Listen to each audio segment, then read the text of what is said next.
Matt James admits that he has fallen in love, but he isn't the only one. Where I'm at with you is I'm falling in love with you. I'm with you. However, Bri was sent home despite their strong connection. It's really disappointing and sad that it wasn't me. Plus, Bachelor Nation's Corrine Olympios gives advice to contestants who are preparing for Paradise. I don't know. I think if you're a girl going into Paradise, just take it easy. Take it easy. We've got that plus so much more on today's Here for the Right Reasons. Hey guys, Christina Garibaldi here with Us Weekly Associate Editor Sarah Heron. Sarah, hi, how are you? Hi, Christina. I am good. I'm ready to talk about the fantasy suites. Yes. These women were not ready for them, but they came. Neither were we. I mean, this season has really put us through the ringer. It really, really has. And I feel like these ladies were on edge, to say the least. They definitely were. Let's break down all the fantasy suite dates in our bracket of roses. All right. I mean, before we do that, should we talk about Matt's dad? Because that kind of framed this whole episode. It really did, yeah. So take a look at this. I came home one day, your mom was gone, bro. Who wants to be with someone who's not going to be faithful to him? So yeah, this was definitely an intense conversation. And I mean, for me, it didn't feel like a conversation. I think a lot of people probably agreed with this on social media, and a lot of people are speaking out that this probably was a conversation that shouldn't have happened on camera. Yeah, I think it's hard because we don't know a lot about Matt in general because we never saw him on the show. I feel like we've said this before. They did kind of a poor job this season letting us get to know the women besides the drama, really getting to know Matt. And we certainly don't know anything about his dad. I mean, I had to Google his name. So I feel like there was just a lot of context missing. And it was bizarre also because they shaped the whole episode as like, everybody kept coming up in the conversations, which makes sense. So I guess that's why they felt like they had to show it to us. But there was just something missing. It felt like it should be private and we didn't know really everything going on. No, I totally agree with you because he hadn't brought up his dad since I think the first episode when he had a conversation with his mom, and they kind of set it up that he really had an estranged relationship with his dad. And now we kind of understand why. I mean, he did get some clarity in the conversation, you know, being like, I don't want to be like him. And I don't think I would be like him if I got married and, you know, had kids and things like that. But he spoke out about it afterwards on Twitter, right?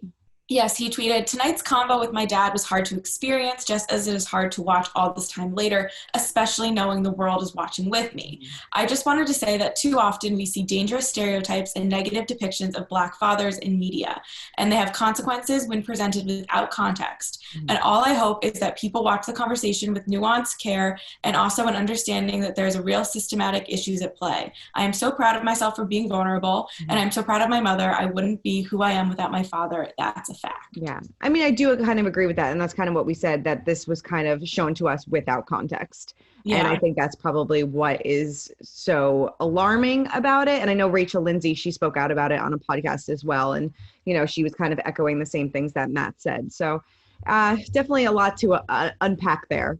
Yeah, I mean, also, just before we move on, his dad, like, I feel like he didn't know why he was there either. Exactly. It was bizarre. He was, like, looking around. You could tell he was really excited. It was a weird intro, and then Matt got serious real quick, and I don't think his dad knew that he was here to, like, have this conversation that I'm sure they needed to have, but maybe not right now. Like, I feel like there's so much missing, and I was feeling bad for his dad, even though obviously, like, I'm on Team Matt and whatever Matt thinks and everything he went through, I can't understand. But the whole thing was just presented to me in a bizarre way. It really was. And like you said, his dad said, "I thought I was here to celebrate your success." And Matt was like, "Well, no, we're here to celebrate, like, my journey and talk about my journey, and you are a big part of it." So at least it seemed like on camera and, you know, in the conversations that he had with the women, he did get some clarity from it.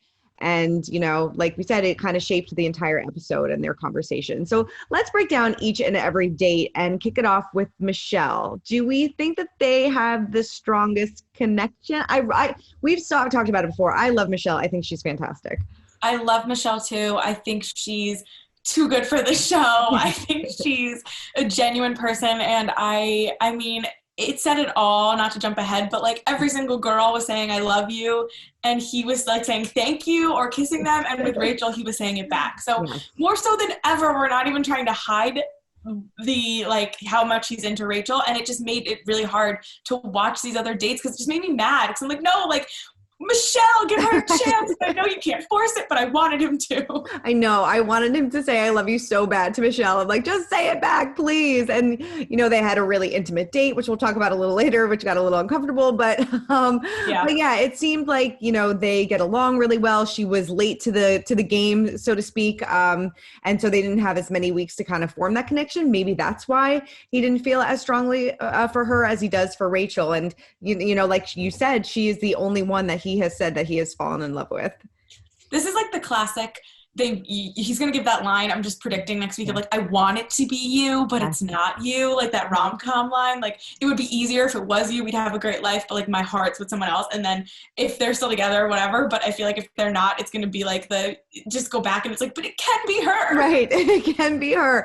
And then like kind of to go off of Rachael, when she was kind of like so in her head about, all the other women on the fantasy suite dates, which is totally understandable. But then when she said at the end, like, we can get, or I forget the exact words, when they were like, we can get through anything together. And it's like, oh my God, if they end up being together and then all this outside drama has been, with, her past, the plantation parties and liking racist posts and things like that, it is just going to blow up. I know. I kept thinking about that too, because they kept saying they were talking about the accident with the skydiving and like, I can't live without you. Like they were really laying it on, like how into each other and in love they feel. And I'm just fascinated to find out if she wins or how this plays out, because even if she doesn't win and he's speaking to her and like she's confronting him, like, you said you couldn't live without me, like you were scared, like whatever, like they both said like such intense things to each other that it's going to be wild to see how this played out. And it really is. And it's so, we've said this over and over and over again, it's like beating a dead horse, but like it's so disappointing that we don't feel invested in any of these, or at least I don't feel invested in any of these relationships, because we never got to know any of these women. I think they had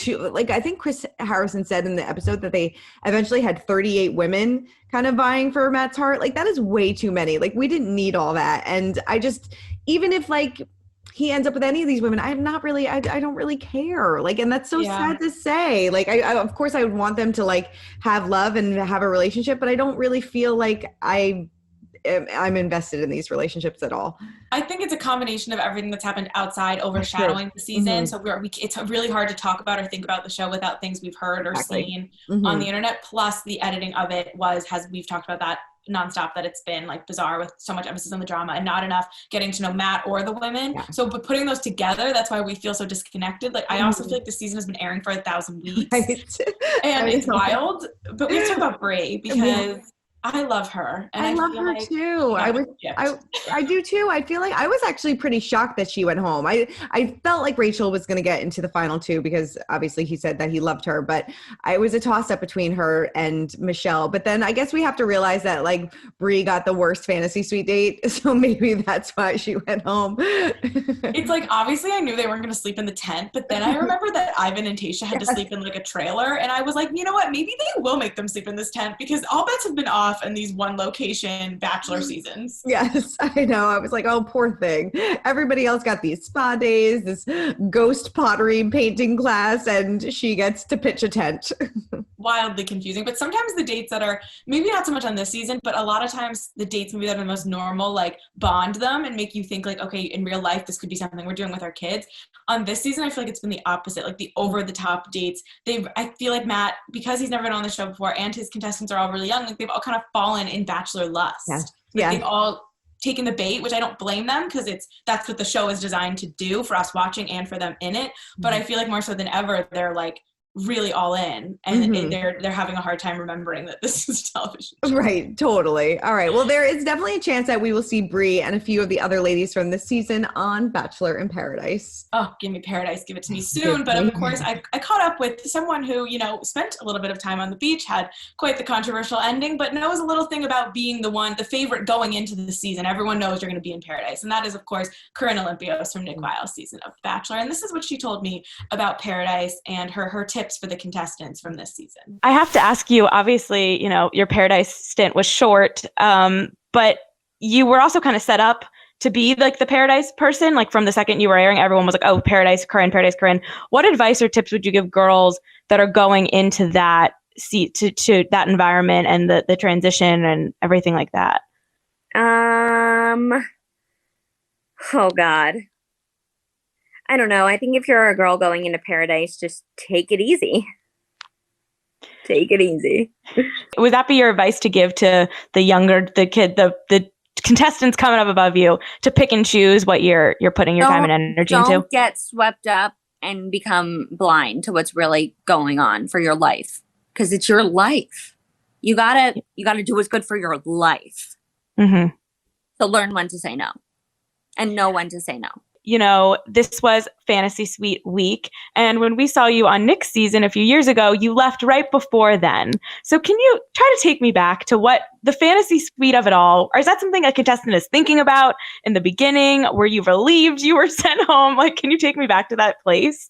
I think it's a really important turning point of the season, because that's when you really get to spend the most time with the Bachelor or Bachelorette. And you get one-on-one time. It's private. There's no cameras. You really get to explore each other on a different level. So I do think it's very important. And I think while you're going through this season, it's super important to you that you get the fantasy suite, if that's what you really want to be with the person. Yeah, for sure. I think for, these girls, we are down to Bri, Rachael, and Michelle in this episode. Overall, have you been watching the season? Do you have a favorite? What has been your vibe? I don't really have a vibe. I've watched it briefly. I know the spiel. I know how it goes. I know the girls. I mean, it always goes the same way. Like, it starts out, everyone's excited. Then there's a little bit of drama. Then, everyone thinks the girl that's causing the drama is going to go home, but nope, she doesn't. And then she stays a little longer, but then she ends up going home anyways. And then it just ends up being 3 girls that you thought it was going to be, and then the 2 girls you really thought it was going to be, and then bam. That is true. It goes the same way every single time. Always good to hear from Corrine.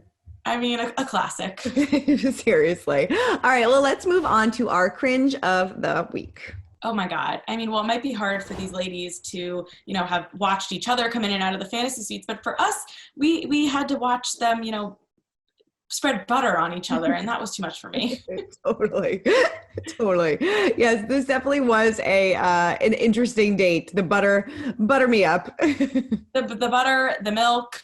I just didn't get it, but I guess we should go back. I went too fast there. We should go back to the fact that these women had to debrief. Like, at the end of, it's like when you're in high school and you talk about the party at the end of the day. That's what it felt like. They had made them talk about. It was uncomfortable, to say the least. It was a good day, yeah. But it was really nice, yeah. So it's good. It's so fun for us to watch, but so awkward for them to have these conversations where it's like they come in after they just had this intimate night with Matt and they're like just talking like girlfriends, but no, we're all doing the same thing. It's so uncomfortable. I think it's like bizarre because they started doing this last season with Peter's girls, and then obviously we saw it during Tayshia's because they were at the same resort. They're at the same resort here, but it almost does feel cruel in a way, especially when you have like Rachael like walking away and like crying, but like so she's not going very far. Like, I wondered if that was like okay, sit here and reflect and we're not gonna let you leave until like you cry about it, or if that was like, it all just felt bizarre. And I feel like you could feel the tension. It's almost like Bri and Michelle knew that like Rachael was like the front runner because they seemed to be really bonded, and they were kind of like, they weren't being mean to her, but you could tell there was definitely like what's wrong with her, like they knew that there was something maybe deeper with them. I don't know. Totally. I agree with you. Yeah. They're like, what's wrong with her? But I'm going to tell you all about my date. And I mean, we go back to the milk and the butter. I saw a bunch of people on Twitter saying this, like, she has a lot of students. We just met last week. Now watching this. All right. That's what, like, the first thing that popped in my head. Like, why would, like, her students are going to see her half naked, buttering up Matt. And it's just really uncomfortable. Bizarre. I made sure to cover all of Matt's surfaces.